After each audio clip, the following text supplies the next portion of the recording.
I told you I was going to stop making these Leetcode videos, but I just couldn't help myself today. I'm not sure why they gave us a dynamic programming problem for the beginning of the month, but I do want to show you that this problem is very, very easy once you understand this pattern. It's literally a textbook problem, and I was able to solve it in like 5 minutes with both solutions, the top-down and bottom-up solution. I'm not even kidding. And I want to kind of tell you how you can get just as good as me by knowing like the patterns and learning based on the patterns. You don't have to use my courses if you don't want to, but I want to show you that this is literally the 0-1 knapsack pattern and logging in so I can see all of this. But yeah, it's literally a textbook problem. The template, the exact same that I'm going to be following in today's problem.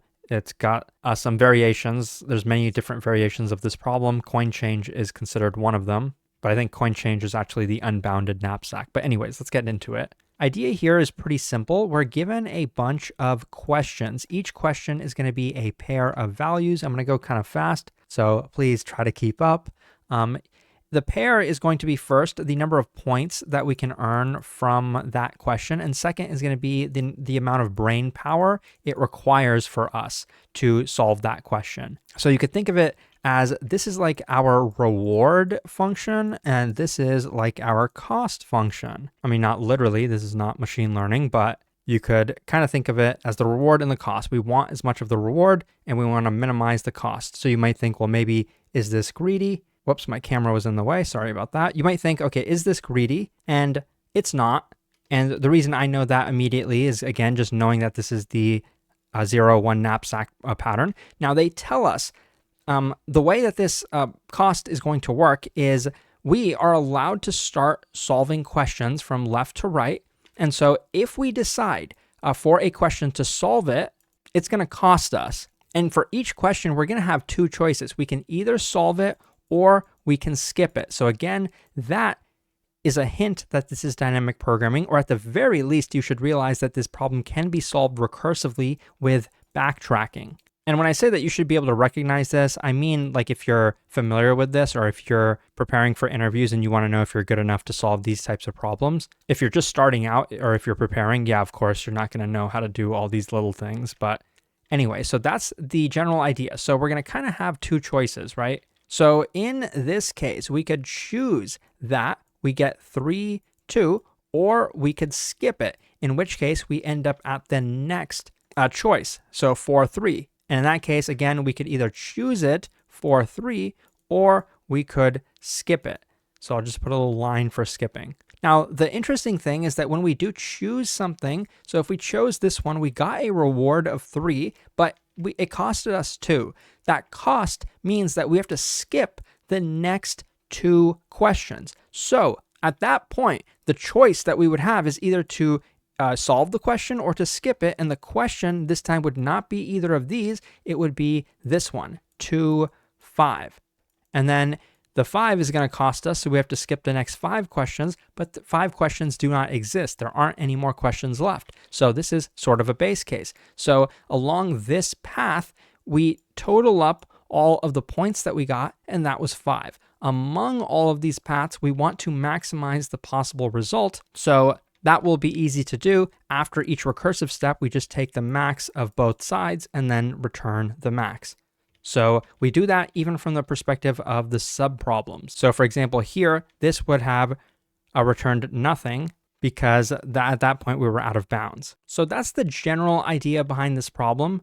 I won't even kind of mention memoization or caching because I think that's honestly something you can just kind of figure out by looking at the code, that this code is going to be easy to cache, and that once we do add caching, there's going to be n subproblems starting from the beginning of each of these. And so the overall time complexity is going to be big O of n, as well as the space complexity is also going to be big O of n. And you're probably wondering, well, how am I going to do the bottom-up solution? I'm actually not going to do a drawing explanation for that because it's actually very, very easy to translate this code into a bottom-up solution. You don't even need to turn your brain on. I usually just turn mine off when I'm doing that part. Okay, so let's code this up. And by the way, I just realized that I also solved this problem a couple of years ago. I think I go a bit more in depth in that explanation. So if you prefer that one, you might be able to just search for it on YouTube, but this one, the solution is going to be mostly the same. So I'm going to have my index, right? And so we know that the base case mainly is when the index goes out of bounds. So if I is, let's say, equal to the length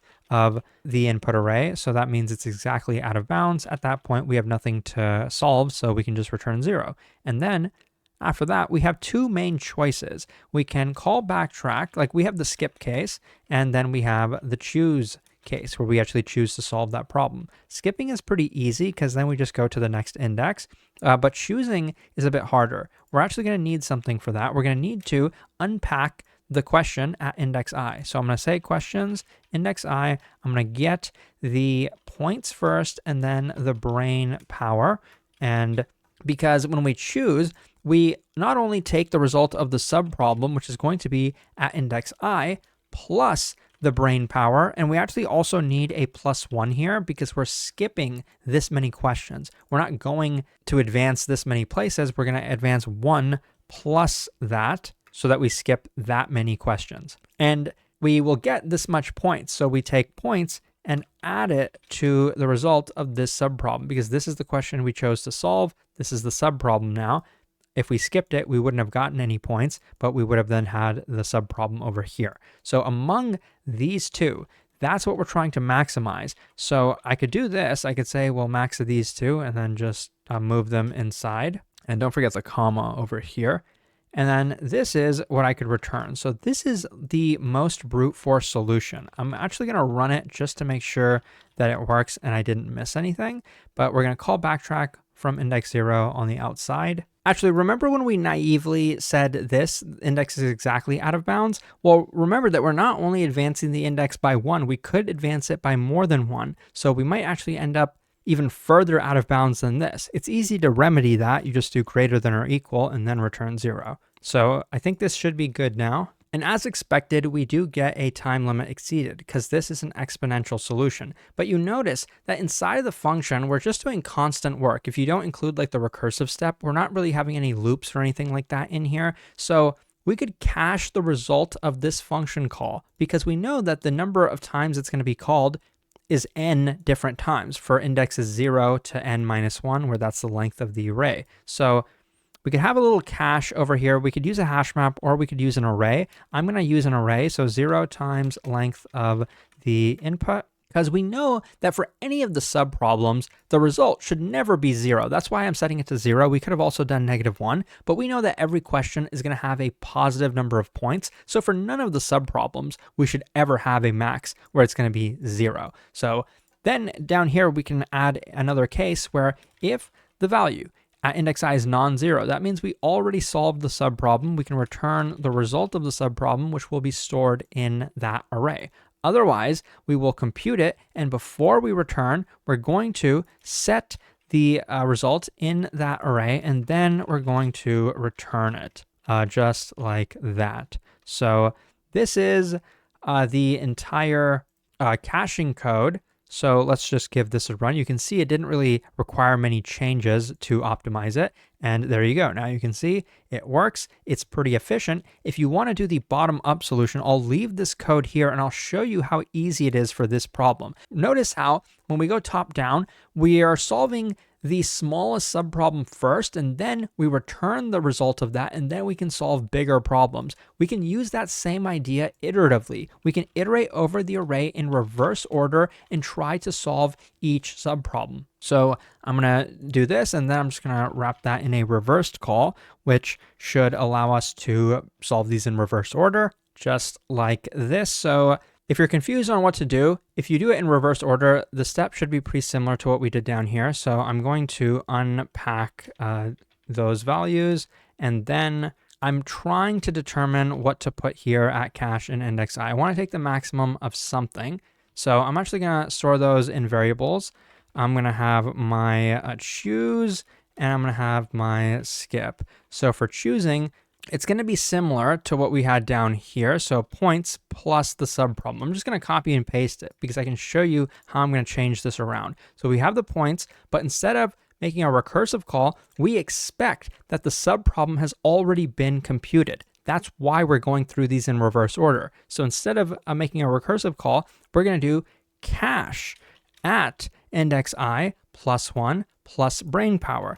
Now, the catch here is that what if this is out of bounds? In the recursive solution, we handle that with the base case. It's a little bit harder to handle that here, but it's still possible. I'm going to use a ternary operator. You could do it a bit differently if you want to be more explicit, but I think a ternary is fine. We want to do this if the index is in bounds. Otherwise, we want 0. So we can say if this is less than the length of questions. And actually, I'm going to put that in a variable as well. So I'm going to call that my next index. Maybe I could call it j, but I think this is fine. So just to kind of have this line be a bit shorter, we'll do that.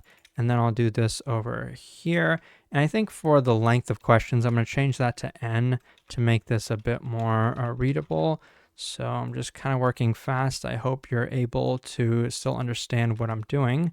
And lastly, over here, while that's in bounds, otherwise we want this to be a 0. So I'm going to wrap that in parentheses. So now we've guarded this to prevent an index out of bounds error. Down here, similar, we don't add points, but we will do cache at index I plus 1, but again, we want to make sure that that's in bounds. So I'm going to just copy and paste this and then change next index to be I plus 1. So it's pretty similar. And then we take the max of choose and skip. And I think we're pretty much done there. And then what we return at the end is going to be cache of 0, just like in the recursive solution, we returned backtracking of 0. So I believe this code is good. Let's give it a quick run. And yes, you can see it works. And this one is a bit more efficient in terms of the big O runtime and complexity. It's the same, but usually iterative solutions are faster than recursive solutions because we don't have the recursive function call overhead and all that. So if you found this helpful, check out Leetcode.io for a lot more. Thanks for watching, and I'll see you soon. Or actually, maybe not so soon.